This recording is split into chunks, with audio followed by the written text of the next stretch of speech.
اعوذ باللہ من الشیطان اللعین الرجیم بسم اللہ الرحمن الرحیم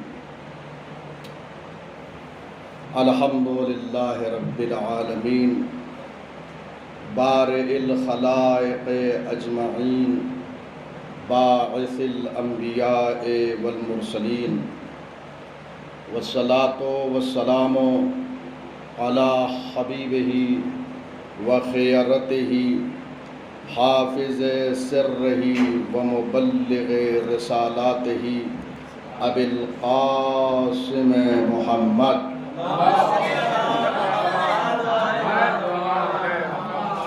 وآلہ الطیبین الطاہرین المعصومین المظلومین لا سیما بقیت اللہ فی الارضین روحی وارواح العالمین لتراب مقدمہ الفداء واللعن الدائم علی اعدائهم اجمعین من الآن الى قیام یوم الدین اما بعد فقد قال اللہ الحکیم فی کتابہ الکریم بسم اللہ الرحمن الرحیم وَإِذِ ابْتَلَىٰ إِبْرَاهِيمَ رَبُّهُ بِكَلِمَاتٍ فَأَتَمَّهُنَّ قَالَ إِنِّي جَاعِلُكَ لِلنَّاسِ إِمَامًا قَالَ وَمِن ذُرِّيَّتِي قَالَ لَا يَنَالُ عَهْدِ الظَّالِمِينَ صلوات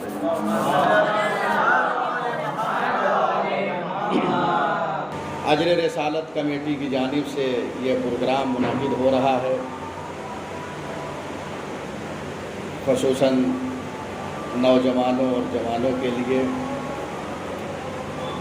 اور اس سلسلے میں جس موضوع کا انتخاب کیا گیا ہے وہ بہت ہی اچھا اور خوبصورت موضوع ہے کہ امام علی رضا علیہ السلام کی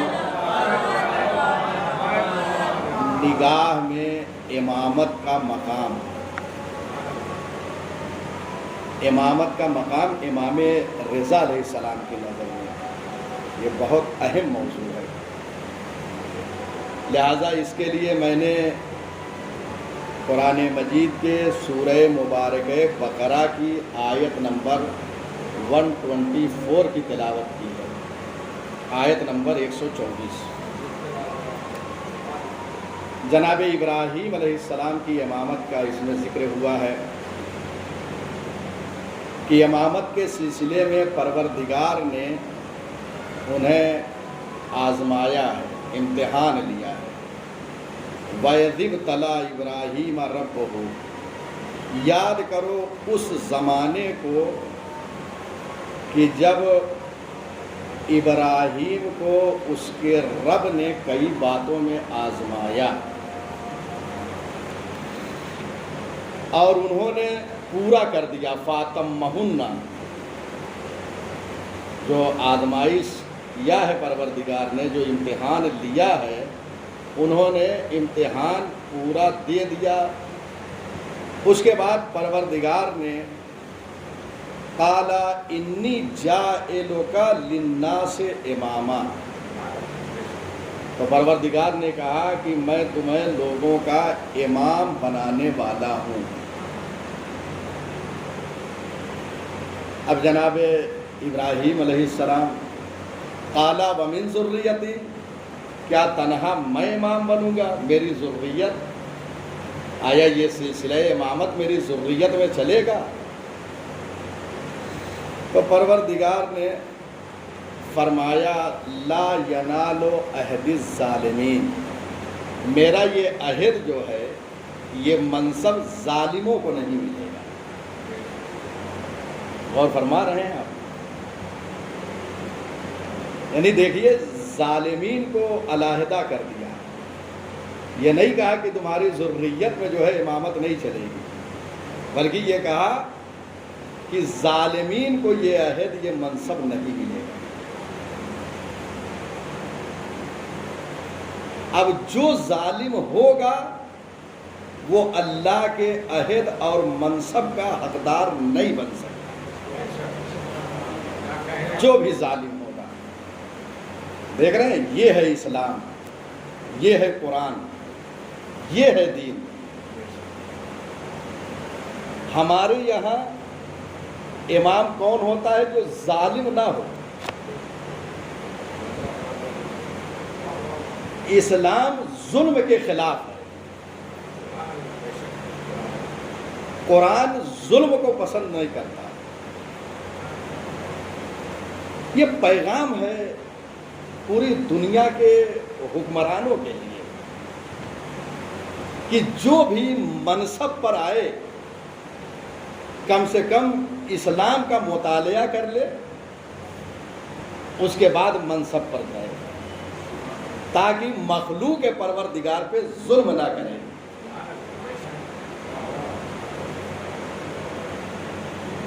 یہ امامت جو ہمارے یہاں ہے بہت اہم منصب ہے. امامت وہ چیز ہے کہ جس کے بغیر انسان توحید پروردگار تک نہیں پہنچ سکتا.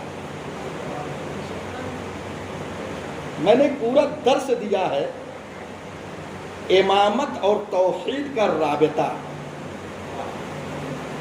بڑا عمیق اور گہرا رابطہ ہے. یعنی امامت کے راستے سے انسان توحید پروردگار تک پہنچتا ہے. لہذا ہمارے یہاں امام وہ ہوگا، ولی وہ ہوگا کہ جو ظالم نہ ہو. تو یہ قرآن مجید کی آیت نے صاف اعلان کر دیا کہ اللہ کے اس منصب کو ظالم نہیں پا سکتا. اور اس میں کئی چیزیں قابل غور ہیں کہ پروردگار نے پہلے امتحان لیا ہے کہ آیا قابلیت امامت ہے یا نہیں ہے. کوئی اللہ کا عہدہ اس کو نہیں مل سکتا جو لیاقت نہ رکھتا ہو. غور کیجئے، اسلام پہلے لیاقت کو دیکھتا ہے کہ ہے یا نہیں، اس کے بعد یہ سپرد کرتا ہے. پھر اس کے بعد پروردگار نے یہ کہا انی جاعلو کا للناس اماما، یعنی میں بنانے والا ہوں. تو ایک بات اور واضح اور روشن ہو گئی کہ امامت کا عہدہ جو ہے یہ اللہ دیتا ہے. انی جاعلو کا للناس اماما، میں امام بنانے والا ہوں. اس کے بعد کہا جو ظالم ہوگا اس کو یہ منصب نہیں ملے گا. سوال کیا جناب ابراہیم نے میری ذریت میں یہ منصب چلے گا؟ تو پروردگار نے کیا کہا کہ یہ ظالم کو عہدہ نہیں. تو اس کا مطلب یہ ہے کہ اس آیت سے عصمت امام بھی ثابت ہو رہی ہے. بہت غور کیجیے. کیوں؟ اس لیے کہ دیکھیے انسان کی 4 حالتیں ہوتی ہیں. انسان کی 4 حالتیں ہوتی ہیں. 4 کے علاوہ 5ویں کوئی حالت نہیں ہو سکتی. پہلی حالت کیا ہے کہ اپنے ابتدائی زندگی میں وہ ظالم رہا ہو اور آخر میں اس نے توبہ کر لی ہو اور ظلم سے وہ دستبردار ہو گیا ہو. تو ایک حالت یہ انسان کی ہوئی. دوسری حالت کیا ہے کہ ابتدا میں ظالم نہ رہا ہو، بہت اچھی زندگی گزار رہا لیکن آخر عمر میں ظالم ہو گیا ہو. تیسری حالت کیا ہے؟ پوری زندگی، پوری لائف جو ہے ظلم میں گزری ہو، ابتدا سے لے کر آخر تک یہ پوری زندگی اس کی ظلم میں گزری ہو. 3 حالت. چوتھی حالت ابتدائے حیات سے لے کر آخر تک کسی لمحہ بھی اس نے ظلم نہ کیا ہو. اور فرما رہے ہیں یہ 4 حالتیں انسان کی ہوتی ہیں. ابتدا میں ظالم رہا ہو یا آخر میں ظالم بن گیا ہو، پوری زندگی ظالم رہا ہو. چوتھی حالت ابتدائے حیات سے لے کر آخر دم تک کسی پر کوئی ظلم نہ کیا ہو. یہ 4 حالتیں ہیں. 3 حالت میں تو یہ انسان امام نہیں بن سکتا. غور کیجیے. ابتدائے حیات میں ظالم تھا، آخر عمر میں ظالم تھا، پوری زندگی ظالم تھا. یہ تینوں کو جو ہے اللہ کا یہ منصب نہیں مل سکتا. لا ینال عہد الظالمین. تو یہ 3 حالتوں میں انسان ظالم ہے. ظالم کو اللہ کا یہ منصب نہیں مل سکتا. اب ایک حالت رہ گئی کہ ابتدائے حیات سے لے کر آخر حیات تک ظلم کا وہاں پر شائبہ ہی نہ ہو، تو ایسا انسان حقدار امامت ہے. اور جو ابتدائے عمر سے لے کر آخر عمر تک ظالم نہ رہا ہو وہ معصوم ہے. لہذا اس آیت مبارکہ سے امام کی عصمت بھی ثابت ہو رہی ہے. اس کے بعد آئیے ذریت کا سوال کیا تو ذریت ابراہیم علیہ السلام میں یہ امامت چلی ہے. پروردگار نے جو ذریت ابراہیم میں معصوم تھے، ظالم نہیں تھے، اللہ نے انہیں یہ منصب عطا کیا.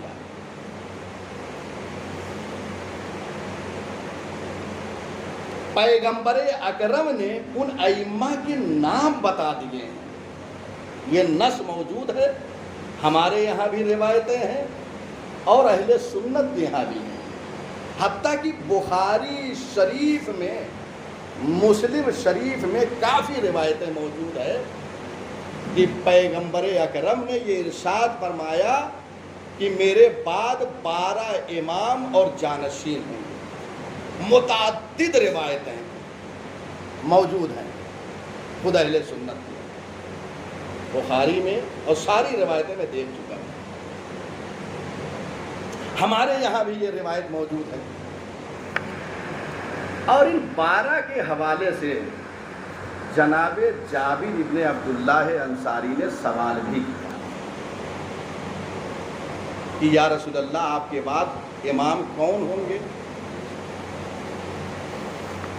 تو پیغمبر نے کہا یا جابر سألتنی رحمک اللہ عن الاسلام باجمعہ. جابر اللہ تم پر رحمت نازل کرے. یہ رحمت کیوں، یہ دعا کیوں پیغمبر نے کی؟ کیونکہ سوال امام کے بارے میں ہے. اس کا مطلب یہ ہے کہ جس کا رابطہ امامت سے ہوتا ہے اس پر اللہ کی رحمت نازل ہوتی ہے. اور فرما رہے ہیں جن کا رابطہ امامت سے ہوتا ہے ان پر اللہ کی رحمت نازل ہوتی ہے. پیغمبر اکرم نے کہا یا جابر سألتنی عن الاسلام باجمعہ. جابر تم نے کل اسلام کے بارے میں سوال کیا ہے. غور فرما رہے ہیں، کل اسلام کے بارے میں سوال کیا. اس کا مطلب یہ ہے یہ 12 امام کی امامت کل اسلام ہے. اور فرمائے آپ دیکھیے یہ عن الاسلام باجمعہ ہی، کل اسلام کے بارے میں تم نے سوال کیا. عدتہم عدت الشہور. جابر ان کی تعداد جو ہے مہینوں کی تعداد کے برابر ہے. ائمہ کی تعداد مہینوں کی تعداد کے برابر ہے. غور فرما رہے ہیں وَهِيَ عِنْدَ اللَّهِ 12 شَهْرًا. اور یہ مہینوں کی تعداد اللہ کے نزدیک 12 ہے. فی کتاب اللہ، یہ اللہ کی کتاب میں قرآن مجید میں مہینوں کی تعداد 12 بتائی گئی ہے. یوم خلق السماوات والارض، جس دن اللہ نے زمین و آسمان کو خلق کیا ہے اسی دن سے یہ 12 مہینے ہیں. غور فرما رہے ہیں یہ 12 کے ذریعے یہ 12 مہینے کیوں رکھے گئے ہیں؟ تاکہ انسان کو 12 امام ایسے ہی یاد رہیں جیسے 12 مہینے نگاہوں کے سامنے ہوتے ہیں. اور فرما رہے ہیں فَالْأَئِمَّةُ يَا جابر اثنا عشر اماما، اے جابر امام جو ہیں وہ 12 ہیں. اولہم علی بن ابی طالب علیہ السلام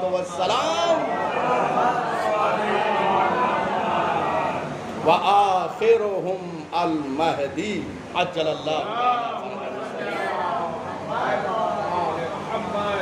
ان 12 میں پہلے امام علی علیہ السلام اور آخر میں امام مہدی عجل اللہ تعالی فرجہ الشریف. یہ 12 امام بیان فرما دیے کہ یہ میرے بعد 12 یہ ہوں گے، سب معصوم، یہ سب ذریت ابراہیم سے ہیں، سب معصوم. یہ روایت مئۃ منقبۃ من مناقب امیر المؤمنین والائمہ من ولدہ علیہ السلام، یہ کتاب کا نام ہے ابن شازان کی لکھی ہوئی ہے، اس میں یہ روایت موجود ہے. تو اب آئیے،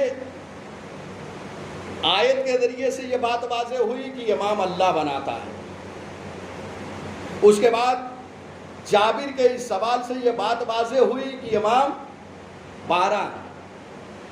اب آئیے کہ کوئی وقت ایسا روئے زمین پر نہیں گزرے گا کہ کوئی نہ کوئی حجت خدا نہ ہو، بلکہ ضروری ہے کہ ہر زمانے میں ایک حجت خدا ہو، ایک امام معصوم ہو. کیوں؟ اس لیے کہ حدیث میں وارد ہوا ہے لولا الحجہ لساخت الارض باہلہا، اگر حجت خدا روئے زمین پر نہ ہو تو زمین سارے ساکنین زمین کو اپنے اندر نگل لے گی. اور فرما رہے ہیں یعنی اگر امام نہ ہو، حجت خدا نہ ہو تو یہ زمین سب کو اپنے اندر نگل لے گی. اس کا مطلب یہ ہے کہ اگر زمین کے اوپر انسان زندہ ہے تو امام کے ذریعے سے زندہ ہے، اور اگر امام ایک لمحے کے لیے بھی ہٹ جائیں، ایک لمحے کے لیے، یہ میں اپنی طرف سے نہیں کہہ رہا ہوں، اس کے لیے بھی میں روایت پیش کر رہا ہوں، ایک لمحے کے لیے بھی اگر حجت خدا درمیان سے ہٹ جائے تو سب زمین کے اندر چلے جائیں. اور زمین کے اندر جانے کا مطلب کیا ہے؟ کوئی باقی نہیں بچے گا، سب مر جائیں گے. تو اس کا مطلب یہ ہے کہ حجت خدا کے ذریعے سے ہماری حیات چل رہی ہے، ہماری سانسیں چل رہی ہے، ہماری زندگی چل رہی ہے. اور اگر حجت خدا نہ ہو تو سب کی موت ہے. یہی وجہ ہے کہ جب امام عصر تشریف لائیں گے اور آخری حجت خدا دنیا سے جب تشریف لے جائے گی تو قیامت آ جائے گی. تو ایک لمحے کے لیے بھی حجت خدا زمین سے غائب نہیں ہو سکتی. روایت میں لو خلت الارض طرفۃ عین من حجت لساخت باہلہا، اگر زمین خالی ہو جائے، طرفۃ عین یہ پلک جھپکنے کے برابر، یہ پلک جھپکتے ہیں نا، طرفۃ عین اس کو کہتے ہیں. اگر ایک پلک جھپکنے کے برابر بھی حجت خدا ہمارے درمیان نہ رہے تو زمین سب کو اپنے اندر نگل لے گی. اور فرما رہے ہیں طرفۃ عین. تو یہ بات واضح ہو گئی، امام اللہ بناتا ہے، امام کی تعداد 12 ہے، ہر زمانے میں حجت خدا کا ہونا ضروری ہے. یہ بات واضح ہو گئی. تو اب آئیے کہ اگر عالم اسلام صرف اس آیت پر غور کر لیتا تو بہت سارے مسائل حل ہو جاتے. ضرورت نہیں تھی تاریخ کی طرف جانے کی، ضرورت نہیں تھی ان کی کتابوں ان کی کتابوں کی طرف. قرآن اگر کافی ہے تو یہی آیت کافی ہے. آج ہمارے اور دوسرے مسلمانوں کے درمیان جو اختلاف ہوا وہ اسی امامت اور ولایت کے موضوع پر ہوا. اور فرما رہے ہیں وفات پیغمبر کے بعد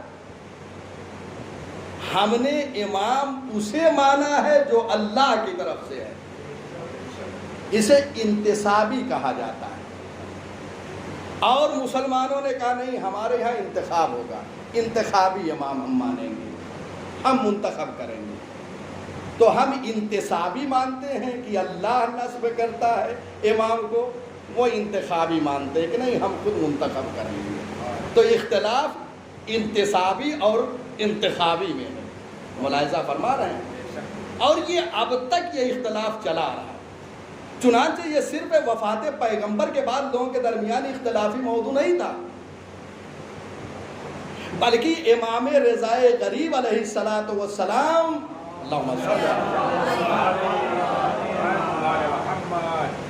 جب مدینۃ الرسول سے مرو خراسان تشریف لے گئے ہیں، خراسان میں ایک شہر کا نام تھا مرو، مامون الرشید نے امام کو مدینے سے مرو خراسان بلایا۔ امام مرو میں تشریف فرما ہے، راوی عبدالعزیز ابن مسلم ہے، وہ کہتا ہے کہ میں مرو میں اس وقت تھا جب امام تشریف فرما تھے، تو میں جمعے کے دن مسجد میں گیا، اور جب مسجد میں پہنچا تو لوگ جمع ہو گئے اور ہم سب موضوع امامت پر گفتگو کرنے لگے، موضوع امامت پر ہم سب گفتگو کرنے لگے، اور کافی اختلاف ہوا، ہر مذہب ہر فکر کے لوگ وہاں موجود تھے۔ راوی کہتا ہے کہ میں وہاں سے امام رضا علیہ السلام کی خدمت میں گیا اور کہا مولا میں مسجد میں تھا، امامت کے موضوع پہ گفتگو ہو رہی تھی، لوگوں کے درمیان کافی اختلاف پایا جا رہا ہے امامت کے موضوع۔ امام نے کہا وہ نادان ہیں، دین میں دھوکہ کھا گئے ہیں۔ اس کے بعد امام نے فرمایا عبدالعزیز یاد رکھو، اللہ نے اپنے نبی کے ذریعے سے دین کو کامل کر دیا ہے، اور یہ قرآن مجید میں موجود ہے۔ غدیر میں الیوم اکملت لکم دینکم واتممت علیکم نعمتی ورضیت لکم الاسلام دینا، اللہ نے دین کو تمام کر دیا ہے، کامل کر دیا ہے، نعمتیں تمام کر دی ہے، اور اللہ اس دین سے راضی ہو گیا ہے۔ دیکھیے دین اسلام مکمل ہوا کس کے ذریعے سے؟ امامت کے ذریعے سے، نعمتیں تمام ہوئی امامت کے ذریعے سے، اللہ دین سے راضی ہوا امامت کے ذریعے سے۔ ملاحظہ فرما رہے کتنی اہم باتیں ہیں یہ سب آیات قرآنیہ میں، یہ سب غور طلب ہے۔ اس کے بعد امام نے کہا یاد رکھو عبدالعزیز، اگر کسی نے اس بات کا انکار کیا کہ دین کامل نہیں ہے تو اس نے قرآن کا انکار کیا، اور جس نے قرآن کا انکار کیا وہ کافر ہے۔ توجہ کیجئے، امام نے کیا فرمایا؟ جس نے اس بات کا انکار کیا کہ دین کامل نہیں ہے تو اس نے قرآن کا انکار کیا، جس نے قرآن کا انکار کیا وہ کافر ہے۔ امام نے اہم بات کی طرف اشارہ فرمایا، جس نے یہ کہا کہ دین کامل نہیں ہے۔ اچھا دین کامل کس کے ذریعے ہوا؟ امام کے ذریعے سے، تو ہم تو مانتے ہیں کہ امام کے ذریعے سے دین کامل ہے، اور اس کے بعد جب ہم اس بات کو تسلیم کر رہے ہیں کہ دین کامل ہے تو گویا قرآن کو بھی تسلیم کر رہے ہیں۔ جب قرآن کو تسلیم کر رہے ہیں تو ہم مومن ہیں۔ غور کیا؟ اب آئیے تصویر کا دوسرا رخ، جو امام کو غدیر میں نہیں مانتے، انکار کر رہے ہیں، امام کیا فرما رہے ہیں؟ امام فرما رہے ہیں جس نے انکار کیا کہ دین کامل نہیں ہے، گویا وہ امام کو نہیں مان رہا ہے، تسلیم نہیں کر رہا ہے، وہ قرآن کا انکار کر رہا ہے۔ جو قرآن کا انکار کر رہا ہے وہ کافر ہے۔ ایک امام منصوص من اللہ جو اللہ کی جانب سے ہے، اس کو نہ ماننے کا نتیجہ یہ ہوگا کہ انسان کفر تک پہنچ جائے گا۔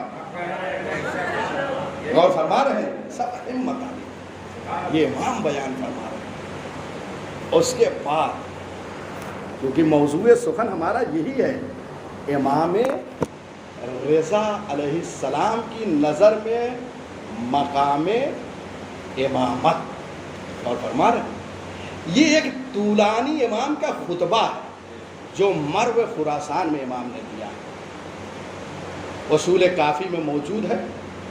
میں ساری باتیں عرض نہیں کر پاؤں گا، بس چند چیزیں یہاں سے آپ کے حوالے کر رہا ہوں اور آپ کی زحمت کو تمام کر رہا ہوں۔ امام فرماتے ہیں ان الامامۃ اجل قدرا،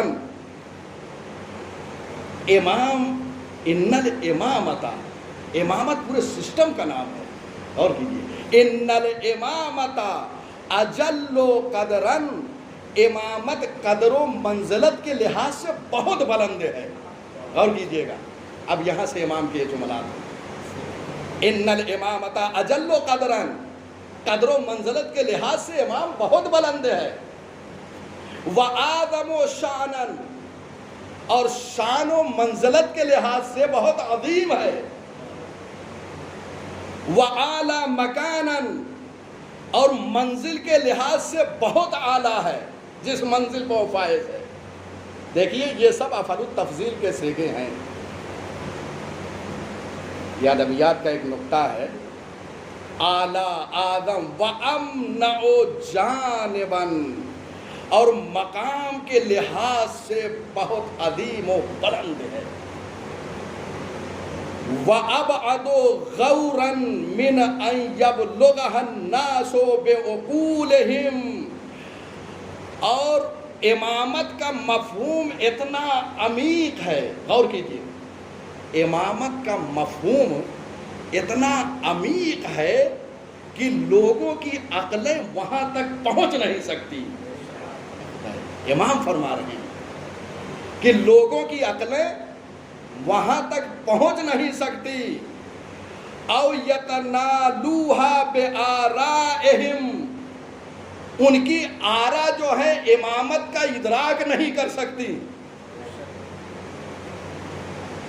او یقیموا اماما باختیارہم، امامت اس منزل پر ہے، مفہوم کے اعتبار سے امامت اتنی حکیم ہے کہ عقل بشریت وہاں تک نہیں پہنچ سکتی، آرائے بشریت مقام امام کو درک نہیں کر سکتی، امامت کا منصب اتنا بلند ہے کہ اگر بشریت مل کے چاہے امام بنانا چاہے تو نہیں بنا سکتی۔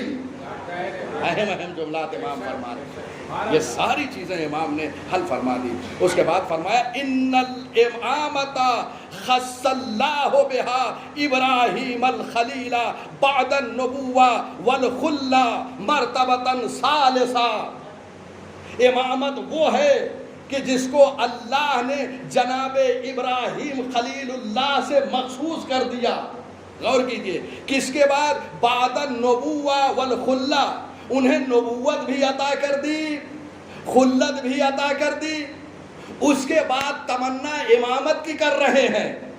اس کا مطلب یہ ہے کہ جناب ابراہیم علیہ السلام کے پاس نبوت ہے اور خلت ہے، اس کے بعد تمنائے امامت کر رہے ہیں۔ اس کا مطلب یہ ہے کہ منصب امامت اتنا بلند ہے کہ منصب نبوت اور خلت رکھنے کے بعد تمنائے امامت کرنا اس بات کی دلیل ہے کہ یہ مقام نبوت سے بھی بلند ہے اور خلت سے بھی بلند ہے۔ اور فرما رہے ہیں یہ سب امام رضا علیہ السلام کے جملات ہیں۔ میں کچھ باتیں وہاں سے عرض کر رہا ہوں، آپ یہ پورا خطبہ پڑھیے امام کا۔ اس کے بعد وَفَضِيلَةً شَرَّفَهُ بِهَا، اللہ نے امامت کے ذریعے سے شرف دیا ہے، عزت دی ہے جناب ابراہیم کو۔ امامت کے ذریعے سے، اس منصب کے ذریعے سے ابراہیم علیہ السلام کو عزت ملی۔ اب یہیں پر ایک حدیث میں پڑھ دوں مولا کائنات کے لیے، ان الخلافۃ لم تزنہ ولکن زنہا، خلافت اور امامت نے علی کو زینت نہیں دی ہے، علی نے خلافت کو زینت دی ہے۔ یہ جملہ خدا کی قسم، فرق واضح ہو گیا۔ جناب ابراہیم کو امامت کے ذریعے سے عزت ملی ہے اور علی ابن ابی طالب نے عزت بخشی ہے امامت و خلافت کو۔ یہ سب جملات ہیں۔ اس کے بعد امام نے قرآن مجید کی آیت پڑھی، یہی جو میں نے عنوان سخن قرار دیا ہے۔ امام نے فرمایا اللہ نے یہ کہا ہے جناب ابراہیم کے لیے کہ انی جاعلک للناس اماما، میں تمہیں امام بنا رہا ہوں۔ دیکھ رہے ہیں، ایک ایک کلمے پہ غور کیجیے۔ اس کے بعد میں تمام کر رہا ہوں گفتگو کو، بہت ساری چیزیں میں بیان نہیں کر سکتا۔ پھر امام فرماتے ہیں ان الامامۃ زمام الدین ونظام المسلمین وصلاح الدنیا وعز المؤمنین۔ امامت زمام دین کا نام ہے۔ زمام کہتے ہیں لجام کو۔ لجام دیکھا ہے آپ نے کہ ایک جانور کو اگر کنٹرول کرنا ہوتا ہے تو اس کے لجام دی جاتی ہے اور ایک انسان اس کو لے کر چلتا ہے، اسی کو کہتے ہیں لجام۔ زمام یہ عربی میں اسی کو کہتے ہیں۔ ان الامامۃ زمام الدین، پورے دین کی لجام کا نام امامت ہے۔ یعنی اگر دین محفوظ ہے، اگر دین سنبھلا ہوا ہے تو امامت کی وجہ سے۔ ونظام المسلمین، امامت جو ہے مسلمانوں کے ایک سسٹم کا نام ہے، نظام کا نام ہے۔ وصلاح الدنیا، امامت صلاح دنیا کا نام ہے۔ امور دنیا جو ہے امامت کے ذریعے سے اصلاح پاتے ہیں۔ وعز المؤمنین، امامت کے ذریعے سے مومنین کو عزت ہے۔ بہت توجہ رہے، یعنی ہم جو علی کی امامت کو تسلیم کرتے ہیں تو اللہ نے ہمیں اس امامت کے ذریعے سے صاحب عزت بنایا ہے۔ بہت توجہ رہے، یہ سب اہم جملات ہیں جو امام فرما رہے ہیں۔ اور ساری چیزیں چھوڑتے ہوئے بالامام تمام الصلاۃ والزکاۃ والصیام والحج والجہاد، امام کے ذریعے سے نماز درست ہو رہی ہے۔ اگر امام نہ ہو تو نمازیں بہت لوگ پڑھ رہے ہیں، نمازیں صحیح نہیں ہیں۔ ہماری نماز جو صحیح ہے وہ امام کے ذریعے سے، روزہ صحیح ہے امام کے ذریعے سے، حج صحیح ہے امام کے ذریعے سے، جہاد صحیح ہے امام کے ذریعے سے۔ یعنی اگر امام کے ذریعے سے جہاد ہو تو اسے جہاد کہا جاتا ہے، اور اگر امام جہاں نہ ہو تو وہاں جہاد نہیں، دہشت گردی ہے۔ بہت توجہ، یہ سارے مطالب ہیں جو امام نے بیان فرمائے ہیں۔ اب آئیے اس کے بعد الامام یحلل حلال اللہ، امام حلال خدا کو حلال کرتا ہے۔ وَيُحَرِّمُ حرام اللہ، امام حرام خدا کو حرام قرار دیتا ہے۔ پوری تاریخ بشریت، تاریخ اسلام کو پڑھ ڈالے، کہیں ایک جملہ نہیں ملے گا، کوئی ایک جھوٹی سے جھوٹی روایت یہ نہیں ملے گی کہ ہمارے کسی امام نے حلال خدا کو حرام کیا ہو یا حرام کو حلال کیا ہو۔ جسے اللہ نے حلال قرار دیا امام نے حلال قرار دیا، جس کو اللہ نے حرام قرار دیا امام نے حرام قرار دیا۔ اب یہ ہمارے امام ہیں اور تم جن کو مانتے ہو وہ کہتے ہوئے نظر آتے ہیں متعتان محللتان، دو متعے تھے جو حلال تھے زمانے رسول اللہ میں، وَأَنَا أُحَرِّمُهُمَا، میں ان کو حرام قرار دے رہا ہوں، وَأُعَاقِبُ عَلَيْهِمَا، اور جو ان دونوں کا مرتکب ہوا اس کو جو ہے سزا بھی دوں گا۔ تو ان کے امام کہتے ہوئے یہ نظر آ رہے ہیں میں حلال خدا کو حرام قرار دے رہا ہوں، ہمارے امام حلال خدا کو حلال قرار دیتے ہیں، تو اب بتائیے ہم کس امام کو تسلیم کریں؟ جو اللہ کے حلال کو حلال قرار دے وہ امام ہوگا، جو حلال کو حرام قرار دے وہ ہوگا۔ کس کو آپ تسلیم کریں گے؟ فیصلہ آپ کے حوالے۔ الامام کالشمس الطالعہ المجللہ بنورہا للعالم، امام چڑھتے ہوئے سورج کی طرح ہے۔ ارے خدا کی قسم، یہ تشبیہ جو دی جا رہی ہے، کوئی چیز کائنات میں ایسی نہیں تھی کہ جس سے امامت کو تشبیہ دی جائے، لہذا اللہ نے ہمیں سمجھانے کے لیے، معصوم نے ہمیں سمجھانے کے لیے سب سے بلند چیز سورج کو اختیار کیا ہے، واللہ ہم سمجھ نہیں سکتے کہ امامت کیا ہے۔ الامام کالشمس الطالعہ، امام چڑھتے ہوئے سورج کی طرح ہے جو سارے عالم کو روشنی عطا کرتا ہے۔ امام سورج کی طرح ہے، تو جیسے سورج اتنی بلندی پہ ہے، اب میں نے عرض کیا تھا الامام ان الامامۃ آدم و شانن، شان کے لحاظ سے امام بہت بلند ہے، مکان کے لحاظ سے بلند ہے، کہا تھا نا۔ اب یہ بات یہاں پہ واضح ہو گئی، کم سے کم انسان سورج ہی کے ذریعے سے سمجھ لے امام کو کہ سورج کتنی بلندی پہ ہے۔ طائر فکر بشر پرواز نہیں کر سکتا وہاں تک۔ جیسے سورج بلندی پہ ہے، امام کا مقام بھی بلند ہے۔ جیسے سورج روشنی دیتا ہے، ایسے ہی امام کائنات کو منور کیے ہوئے ہیں۔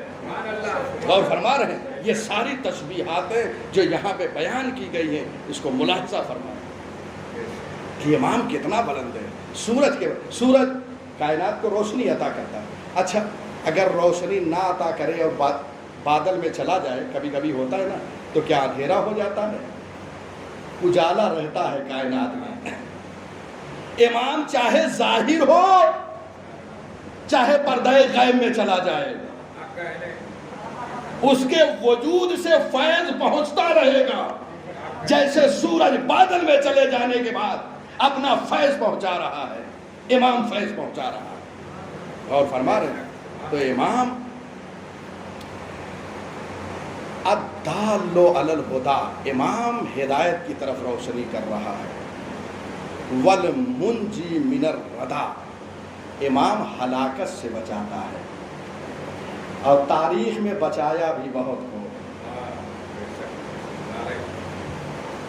دیکھیں یہ سب کلمات امام رضا علیہ السلام کے ہیں۔ مرو نیشاپور میں پڑھیے بخدا پورا یہ خطبہ امام کا، بعد میں خطبہ لکھا ہے، بعد میں حدیث مبارک لکھی ہے کہ یہ حدیث مبارک ہے، تو چاہے خطبے کے عنوان سے یا حدیث مبارک کے عنوان سے آپ دیکھیے، اور یہ پورا خطبہ امام کا پڑھیے۔ اب آئیے، یہ امام کی شان و منزلت ہے۔